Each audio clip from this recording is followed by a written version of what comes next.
राम राम। क्या हाल चाल है? बढ़िया हो मेरे हिसाब से, एकदम मस्त। क्योंकि कोई परेशानी हो भी नहीं सकती, आराम से घर वाले सेवा कर रहे हैं। यहाँ तो फिर भी घर छोड़कर कोचिंग वोचिंग करते रहते हैं, उस टाइम तो हो सकता है खाना खुद को बनाना पड़ता या हॉस्टल की रोटियाँ खानी पड़ती। अभी तो घर पे आराम से घी डाली हुई मक्खन वाली खाना खा रहे हो, हष्ट पुष्ट तगड़े होंगे।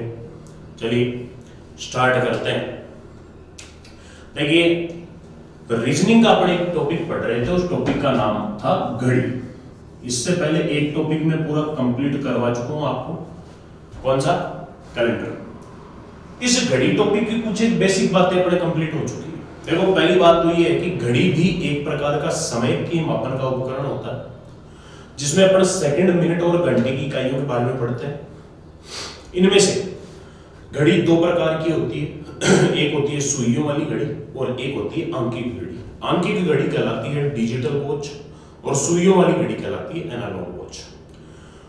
जो आंकिक घड़ी डिजिटल वॉच है, ये भी दो प्रकार की होती है। एक दिल्ली समय अनुसार संचालित, जिसमें रात के 12:01 से दोपहर 11:59 तक का टाइम पूर्वाह्न या एएम कहलाता है। दोपहर 12:01 से रात को 11:59 तक का टाइम अपराह्न या पीएम कहलाता है। और ठीक 12 बजे का जो टाइम है वो मध्याह्न कहलाता है, ना एएम होता है ना पीएम होता है। और जो रेलवे समय अनुसार संचालित घड़ी होती है वो 24 घंटे के लिए एक साथ चलती है, जिसमें 0 से लेकर 23 बजे तक 24 घंटे होते हैं। किसी भी एक घंटे में 60 मिनट होते हैं, लेकिन वो 0 से लेकर 59 तक होते हैं। इसमें मैंने आपको दो बातें शुरुआत में क्लियर कर दी थी। पहली बात तो ये है कि गणित में रीजनिंग में जो घड़ी टॉपिक अपन पढ़ रहे हैं, उसकी कैलकुलेशन में अगर कहीं पर भी 12 आता है, घड़ी की किसी भी कैलकुलेशन में अगर 12 आता है, तो आपको हमेशा 12 के स्थान पर शून्य मानकर चलना है। क्योंकि 12:31 का सही मान होता है 0:31। उसके बाद में मैंने आपको अगला पॉइंट बताया था कि घड़ी में वैसे सुइयां 3 होती है, एक सेकंड की, एक मिनट की और एक घंटे की। लेकिन इनमें से मापन योग्य सुइयां केवल 2 ही होती है। कौन कौन सी? घंटे और मिनट की सुइयां। सेकंड की सुई का मापन करना संभव नहीं होता है, क्योंकि सेकंड की सुई जो है वो बहुत ज्यादा तीव्र गति से गतिशील होती है, इसलिए किसी भी निश्चित समय पर उसके कोण का मापन संभव नहीं होता। ये सारी बातें अपने पहले हो चुकी। उसके बाद में कुछ एक पॉइंट मैंने क्लियर किए थे कि घड़ी की कोई भी सुई की मूल अवस्था होती है 12 बजे।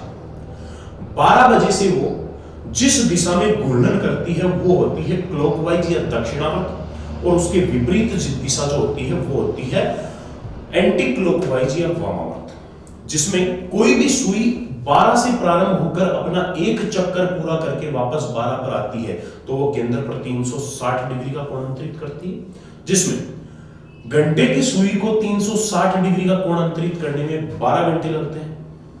मिनट की सुई को 360 डिग्री का कोण अंतरित करने में 1 घंटा या 60 मिनट लगते हैं। और सेकंड की सुई को 360 डिग्री का कोण अंतरित करने में 1 मिनट या 60 सेकंड लगते हैं। ये सारी बातें पिछली क्लास में अपनी हो चुकी थी। उसके बाद में अगर घंटे की सुई 12 घंटे में 360 डिग्री का कोण बनाती है, तो 3 घंटे में कितने का बनाएगी? 90 डिग्री। मतलब एक पहर में बनाया गया जो कोण है वो कितना होता है? एक पहर में अंतरित किया गया कोण होता है 90 डिग्री। और घंटे की सुई द्वारा 1 घंटे में बनाया गया कोण कितने डिग्री का होता है? 30 डिग्री। और घंटे की सुई द्वारा 1 मिनट में बनाया गया जो कोण है वो कितना होता है? आधा डिग्री। एक पहर में बनाया गया 90 डिग्री, 1 घंटे में घंटे की सुई 30 डिग्री और 1 मिनट में घंटे की सुई आधा डिग्री। और 1 मिनट में जो मिनट वाली सुई है वो कितने डिग्री का कोण बनाती है? 6 डिग्री। ये कंप्लीट क्लियर करवा चुका हूं मैं पहले कि कैसे होती है। उसके बाद में क्वेश्चन भी मैंने यहां से पुटअप किया था कि समान स्थिति से विस्थापित होने के 1 मिनट पश्चात दोनों सुइयों के मध्य कोण कितना होता है? तो दोनों सुइयों के बीच कोण कितना होता है? 1 मिनट बाद में 6 में से आधा डिग्री चला गया तो 5.5 डिग्री का कोण बनता है। यहां तक की बातचीत अपने कंप्लीट हो चुकी है। अब देखो साहब, अब इसमें सबसे पहले तो मैं यही क्लियर कर देता हूं, अब ये टॉपिक यहां से स्टार्ट हो रहा है, इसलिए एक एक पॉइंट को, एक एक कंटेंट को अच्छी तरह से आप सुने, समझें, ठीक है? क्योंकि रीजनिंग वैसे टफ सब्जेक्ट नहीं है, रीजनिंग में मजा आता है पढ़ने में, लेकिन मजा तभी आता है जब समझ में आता है, ठीक है ना। और उनमें से शुरू के जो 2-3 टॉपिक है वो 2-3 टॉपिक थोड़ा सा समझने वाले भी हैं और उनमें कुछ कॉन्सेप्ट भी है। आगे वाले टॉपिक में तो एक बार बात पकड़ में आ गई उसके बाद में कोई दिक्कत नहीं है, फिर तो प्रैक्टिस ही प्रैक्टिस है, जितनी करो उतनी कम है। लेकिन इनमें अलग अलग टाइप के बहुत से क्वेश्चन आते हैं। जैसे इससे पहले मैंने कैलेंडर टॉपिक पढ़ाया, 10-12 क्लास कैलेंडर टॉपिक में लग गई थी, एक एक क्वेश्चन को मैंने आपको क्लियर किया। उसी प्रकार घड़ी जो टॉपिक है उस घड़ी में भी काफी क्वेश्चन आते हैं। देखो पहले तो मैं इसके क्वेश्चन बता देता हूं कैसे कैसे क्वेश्चन पूछता है। घड़ी में एक तो पूछता है क्वेश्चन दर्पण प्रतिबिंब का, मिरर इमेज, एक पूछता है जल प्रतिबिंब का, वाटर इमेज, एक पूछता है किसी भी 1 घंटे के समय के दौरान दोनों सुइयों के बीच 90 डिग्री का कोण बनना, एक पूछता है किसी भी 1 घंटे के समय के दौरान दोनों सुइयों के बीच 180 डिग्री का कोण बनना, एक क्वेश्चन पूछता है 1 घंटे के समय के दौरान दोनों सुइयों के बीच 0 या 360 डिग्री का कोण बनना। देखो दर्पण प्रतिबिंब, जल प्रतिबिंब 90 डिग्री, 180 डिग्री, 360 डिग्री। इसके बाद में एक क्वेश्चन आता है जिसमें आपको टाइम दे देता है, मान लो अगले ने टाइम दे दिया 4:12। इसमें तो क्या किया, ये वाले 3 क्वेश्चन अलग है और ये चौथा इनसे अलग है। इन तीनों में क्या हो रहा है, इन तीनों में अगले ने कोण दिया है और टाइम पूछा है। इसमें क्या कर रहा है, इसमें अगला टाइम दे रखा है और फिर कोण पूछेगा कि 4:12 पर दोनों सुइयों के बीच कोण कितना होगा। ये 6 टाइप के क्वेश्चन है। और अगला जो सवाल आता है वो आता है किसी भी घड़ी की सुई के तेज या मंद गति से चलना। ये कुछ एक 7 टाइप के इसमें क्वेश्चन आते हैं। उसके बाद में और भी बहुत से इंपॉर्टेंट क्वेश्चन है इसमें, फिर लास्ट में अपन बात करेंगे। उसमें आएंगे बेसिक क्वेश्चन जो कि घड़ी टॉपिक के हैं लेकिन केवल और केवल माइंड पर आधारित है। अपन इनको कह सकते हैं मनोवैज्ञानिक क्वेश्चन भी कह सकते हैं, मतलब साइकोलॉजिकल क्वेश्चन है। इनमें कॉन्सेप्ट की जरूरत नहीं है, सिर्फ दिमाग पर आधारित क्वेश्चन है। ये कुछ एक क्वेश्चनों के बारे में अपने को बातचीत करनी है, ठीक है। उनमें से ये देखिए, ये जो 4 क्वेश्चन है, ये चारों क्वेश्चन एक ही कॉन्सेप्ट पर आधारित है। 1 घंटे में 90 डिग्री का कोण बनना, 1 घंटे में 180 डिग्री का कोण बनना, 1 घंटे में 0 या 360 डिग्री का कोण बनना, और अगर कोई कोण दे दिया जाए तो निश्चित समय पर दोनों सुइयों के बीच कोण ज्ञात करना। ये चारों एक ही कॉन्सेप्ट पर आधारित है। उसके बाद में अपन बात करेंगे इन दोनों के बारे में, उसके बाद में लास्ट में बात करेंगे इनके बारे में। सबसे पहला अपन इस पोर्शन के बारे में बातचीत स्टार्ट करते हैं, ठीक है। देखो घड़ी का बेसिक में आपको कंप्लीट करवा चुका हूं कि घड़ी का बेसिक क्या है। और एक बात और बता देता हूं, जब अपन ये वाले जो 4 क्वेश्चन अपन पढ़ रहे हैं, मैंने आपको क्या बताया था, शुरुआत में बताया था कि इस घड़ी में मेन जो क्वेश्चन बनते हैं वो बनते हैं किसी भी निश्चित समय पर दोनों सुइयों के बीच के कोण के क्वेश्चन, कि कोई भी टाइम देकर उनमें जो घंटे और मिनट की सुई है उनके बीच में कोण क्या बनता है, उस पर आधारित क्वेश्चन ज्यादातर आते हैं। उनमें से देख लो ये चारों क्वेश्चन वही है, कोणों पर आधारित सवाल।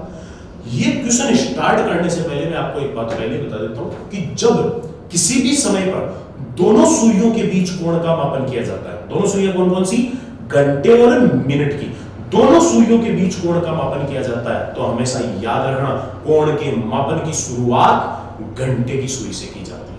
घंटे वाली सुई से मिनट वाली सुई के मध्य का कोण मापा जाएगा। मतलब इनिशियल जो स्टेज है वो कौन सी सुई की होगी, वो होगी घंटे वाली की, और एंडिंग पॉइंट कौन सा होगा, मिनट वाली का। घंटे वाली सुई से मिनट वाली सुई के बीच का कोण मापा जाता है। तो चलिए स्टार्ट करते हैं। सब एक बार के लिए तो सबसे पहले ये जो 4 क्वेश्चन मैंने बताए हैं, इन चारों क्वेश्चनों को और कौन कौन से नामों से जाना जा सकता है वो स्थितियां मैं पहले क्लियर कर देता हूं, उसके बाद में अपन आगे चलते हैं। देखो घड़ी में यहां पर होते हैं 12 बजे, यहां पर 3 बजे, यहां 6 बजे और यहां होते हैं 9 बजे। ये घड़ी सपोज करो, इस घड़ी में कोई भी सुई जो है वो यहां से बंधी हुई होती है, उसकी मेन इनिशियल स्टेज ये है, मतलब ये उसका घर है, और यहां से वो इस दिशा में घूर्णन करती है। ये वाली दिशा में पहले ही बता चुका हूं कौन सी, क्लॉकवाइज या दक्षिणावर्त, और ये वाली जो दिशा है वो कौन सी है, एंटी क्लॉकवाइज या वामावर्त। अब क्या करना, अपने को दो सुइयों के बीच कोण मापन करना है। पहले बात करनी है अपने को कौन कौन से कोणों की, 90, 180 और 360। इन तीन स्थितियों के बारे में अपने को सबसे पहले चर्चा करनी है। ठीक है, तो देखो दोनों सुइयों में से मैं मान लेता हूं कि एक सुई तो है 12 पर, सुनना भाई, एक सुई है 12 पर और दूसरी सुई है 3 पर। दोनों सुइयों में से एक सुई है 12 पर और दूसरी सुई है 3 पर, तो दोनों सुइयों के बीच बनने वाला जो कोण है वो कितने डिग्री का हो रहा है, 90 डिग्री का। दूसरा आप और देख सकते हो, मान लो एक सुई है 9 पर और दूसरी सुई है 12 पर, तो इस स्थिति में भी दोनों सुइयों के बीच बनने वाला कोण कितने डिग्री का है, 90 डिग्री का। दोनों स्थितियां 90 डिग्री की है। ठीक है, तो देखो सबसे पहले ये वाली ले लेते हैं। यहां पर कोई भी सुई जो है, अगर यहां पर कोई सुई होती है तो मिनट वाली सुई के साथ उसका कोण कितने डिग्री का होता है, 90 डिग्री का। ठीक है, अब एक चीज और बता देता हूं, अगर यहां से बात चली चुकी है तो क्लॉकवाइज एंटी क्लॉकवाइज और क्लियर कर देता हूं। यहां देखो, मान लो कि यहां है घंटे वाली सुई और ये है मिनट वाली सुई, इन दोनों के बीच कोण मापना है। सुनना ध्यान से बात, ये है घंटे वाली और ये है मिनट वाली। ठीक है, इनके बीच का कोण मापना है। शुरुआत कौन सी सुई से होती है, घंटे वाली सुई से, तो घंटे वाली सुई से मिनट वाली सुई को मापा गया है, मतलब यहां जो दिशा लागू हुई है वो कौन सी है, एंटी क्लॉकवाइज। मतलब ये दोनों सुइयों के बीच कोण तो 90 डिग्री का है, लेकिन कौन सी दिशा में है, एंटी क्लॉकवाइज। और यहां पर मैं मान लूं कि घंटे वाली सुई यहां है और मिनट वाली सुई यहां पर है, तो घंटे वाली से मिनट वाली सुई को मापा गया, इसका मतलब यहां कोण कौन सा है, क्लॉकवाइज। चलिए, ये ज्यादा इंपॉर्टेंट नहीं है अभी अपने को इनके नाम समझने हैं, इनको किन किन स्थितियों से जाना जाता है। देखो, सबसे पहली स्थिति, कितने डिग्री का कोण बन रहा है दोनों के बीच, 90 डिग्री का। अगर कोई भी दो सुइयों के बीच कोण 90 डिग्री का बनता है, कुछ इस प्रकार की अवस्था, दो सुइयों के बीच अगर 90 डिग्री का कोण बनता है तो इसे, पहली बात गणितीय भाषा में अगर अपन कहें तो इसे कहा जाता है समकोण। क्या कहा जाता है, कोण क्या कहा जाता है, समकोण। ठीक है, दूसरा, इस स्थिति में पहली बात 90 डिग्री का कोण, 90 डिग्री नहीं बोले तो क्या बोल सकता है, दोनों सुइयों के बीच समकोण। तीसरा, इस स्थिति में दोनों सुइयां एक दूसरे के लंबवत होती है। तीसरा पॉइंट, इस स्थिति में दोनों सुइयां एक दूसरे के लंबवत होती है, दोनों के बीच में कोई भी दो रेखाओं के मध्य कोण अगर 90 डिग्री बनता है तो वो एक दूसरे के लंबवत मानी जाती है। और एक लास्ट पॉइंट, अगर कोण 90 डिग्री का बनता है तो इस अवस्था को क्षैतिज ऊर्ध्वाधर अवस्था के नाम से भी जाना जाता है, हॉरिजॉन्टल और वर्टिकल। ठीक है, मतलब वो एक घंटा कौन सा है जिसके मध्य दोनों सुइयों की जो स्थिति है, दोनों सुइयां हॉरिजॉन्टल और वर्टिकल पोजीशन में मानी जाएगी। ठीक है, 90 डिग्री के कोण के कौन कौन से नाम हुए, सबसे पहला इसको अपन क्या कहते हैं, समकोण। दूसरा, इस स्थिति में सुइयां क्या होगी, लंबवत। और तीसरा, सुइयों की अवस्था कौन सी मानी जाएगी, क्षैतिज तथा ऊर्ध्वाधर अवस्था। ये लीजिए सर, ये एक स्थिति तो क्लियर हो गई आपकी, कौन सी हुई, जब दोनों सुइयों के बीच 90 डिग्री का कोण बनता है तो उसे जरूरी नहीं है 90 डिग्री के नाम से बोला जाए, उसे समकोण भी कह सकता है, लंबवत भी कह सकता है, और इसे क्षैतिज ऊर्ध्वाधर अवस्था के नाम से भी जाना जा सकता है। अब आप देखो दूसरा पॉइंट, मान लो एक सुई है 12 पर और दूसरी सुई है 6 पर, चाहे कैसे भी ले लो, अगर एक 12 पर और दूसरी सुई 6 पर है तो ये दोनों सुइयां एक दूसरे के विपरीत दिशा में है, और जब दोनों सुइयां एक दूसरे के विपरीत दिशा में होती है तो यहां पर कोण कितने डिग्री का बनता है, 180 डिग्री का। दोनों सुइयां अगर एक सीध में होती है, जरूरी नहीं है 12 6 पर, कैसे भी हो, अगर मान लो ऐसे सीध में आ जाए, ऐसे सीध में आ जाए, ऐसे सीध में आ जाए, तो किसी भी एक प्रकार से अगर सुइयां एक सीध में होती है तो फिर उनके बीच में कोण कितने डिग्री का होता है? 180 डिग्री का कोण होता है। लेकिन बात वही है, अब अपने को बात क्या करनी है? अब अपने को बात करनी है कि 180 डिग्री के कोण को किन किन नाम से जाना जाता है। देखिए सर, ये 180 डिग्री का कोण है। अगर इस क्वेश्चन में 180 डिग्री न बोले तो ये भी कह सकता है कि 1 घंटे के दौरान दोनों सुइयों के बीच सरल कोण कब बनेगा या ऋजु कोण कब बनेगा। मतलब 180 डिग्री का जो कोण है, इस कोण को सरल कोण या ऋजु कोण के नाम से भी जाना जाता है।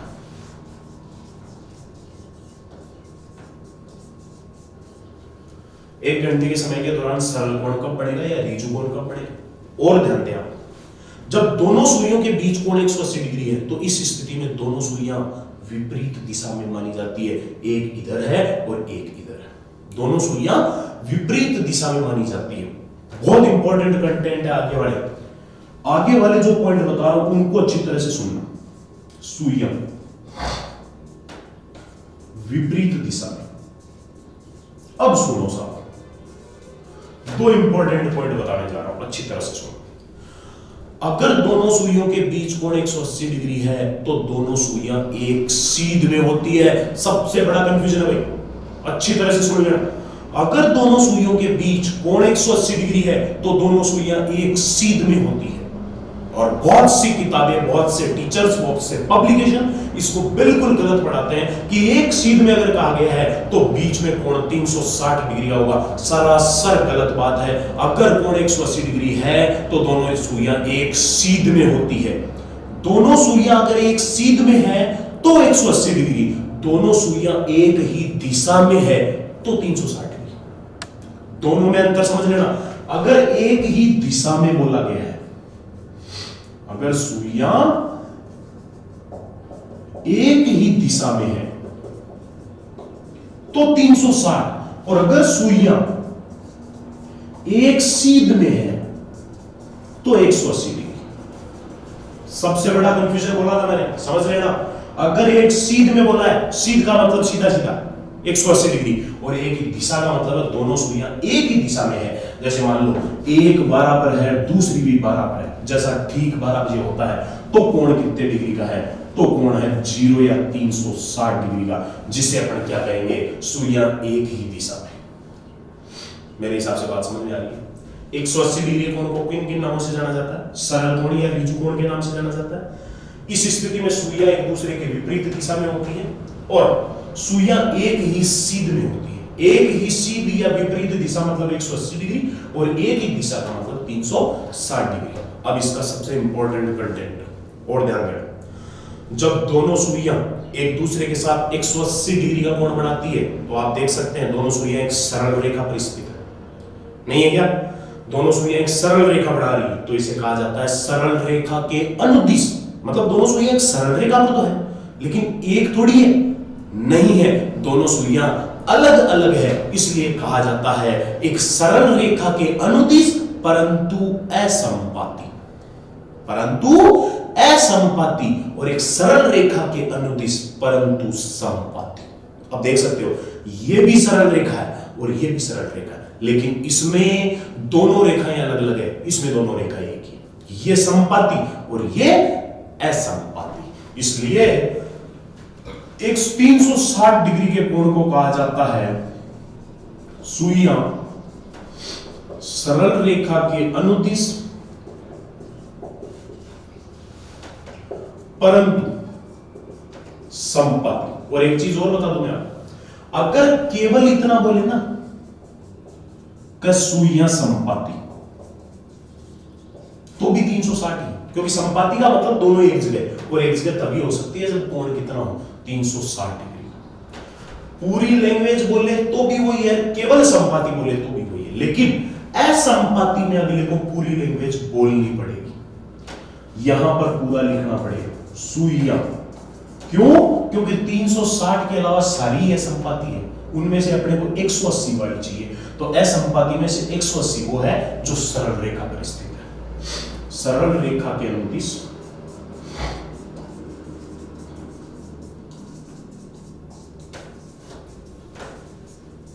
परंतु 90 डिग्री का कोण किन किन नामों से जाना जाएगा? तीनों के तीनों जो कोण है, मैंने अभी आज की क्लास में आपको क्या बताया? आज की क्लास में बताया जो क्वेश्चन पूछे जाते हैं, 8 प्रकार के इसमें जो क्वेश्चन पूछे जाते हैं वो कैसे कैसे क्वेश्चन होते हैं। उनमें से शुरू के 4 क्वेश्चन जो कोणों पर आधारित है, और 4 में से भी शुरू वाले 3 क्वेश्चन जो 90 डिग्री, 180 डिग्री और 360 डिग्री पर पूछे जाते हैं, उनको और अन्य किन किन नामों से जाना जाता है? केवल बेसिक क्लास हुई है साहब। और अन्य किन किन नामों से जाना जाता है? तो देखो, 90 डिग्री को समकोण, 90 डिग्री के कोण को क्या कहा जाता है? समकोण, या सुइयां एक दूसरे के लंबवत, या फिर सुइयां क्षैतिज तथा ऊर्ध्वाधर अवस्था में मानी जाती है। कोण 180 डिग्री का होता है तो इसे सरल कोण या ऋजु कोण के नाम से जाना जाता है। सुइयां एक दूसरे के विपरीत दिशा में होती है, सुइयां एक सीध में होती है, और जब कोण 180 डिग्री का होता है, सुइयां एक सीध में मतलब 180 और सुइयां एक दिशा में मतलब 360। और अगला, सुइयां एक सरल रेखा के अनुदिश मतलब एक सरल रेखा पर हो और असमपाती हो तब तो 180 है, सरल रेखा पर हो और अगर समपाती है तो 360 है। और इसके अलावा इस 360 डिग्री या 0 डिग्री के कोण को एक स्थिति के नाम से और जाना जाता है, इसे अतिव्यापन की अवस्था भी कहा जाता है। ओवरलैप, दोनों सुइयां एक दूसरे के ऊपर ओवरलैप हो जाती है, ओवरलैपिंग भी कहा जाता है। ये लीजिए साहब, ये हो गए। अब आप देखो, किसी भी एक निश्चित स्थिति पर मान लीजिए ये दोनों सुइयां हैं, इन दोनों के बीच में कोण है 30 डिग्री। अगर इस कोण को मैं इस तरफ से न नापकर इस तरफ से नापूंगा तो ये कोण आएगा 360 माइनस 30 बराबर 330 डिग्री। एक इंपॉर्टेंट कंटेंट और बता रहा हूं, मतलब किसी भी एक निश्चित अवस्था पर दक्षिणावर्त और वामावर्त कोणों का योग सदैव 360 डिग्री होता है। दक्षिणावर्त और वामावर्त का योग मतलब अगर एक कोण 120 डिग्री एक साइड में बन रहा है, चाहे वो क्लॉकवाइज है या एंटी क्लॉकवाइज, तो दूसरी तरफ वही कोण कितने का बनेगा? 360 माइनस 120 बराबर 240 डिग्री का बनेगा। दक्षिणावर्त और वामावर्त कोणों का योग सदैव 360 डिग्री होता है, इसीलिए दक्षिणावर्त कोण को वामावर्त में और वामावर्त को दक्षिणावर्त में बदलने के लिए दिए गए कोण को 360 डिग्री में से घटाया जाता है। दक्षिणावर्त को वामावर्त और वामावर्त को दक्षिणावर्त में बदलने के लिए दिए गए कोण को 360 डिग्री में से घटाया जाता है। यह था साहब आज का 90, 180 और 360 डिग्री का बेसिक। आज केवल इतना ही बता रहा हूं क्योंकि इंपॉर्टेंट पॉइंट है, आपको याद करने में टाइम लगेगा, इसलिए एक बार रफ कॉपी और पेन उठाकर खुद प्रैक्टिस करके देखें, खुद इन नामों को, इनके पर्यायवाची या समानार्थी शब्दों को खुद बनाकर देखें, ताकि आगे कभी इस प्रकार के क्वेश्चनों में आपके दिक्कत नहीं है। राम राम।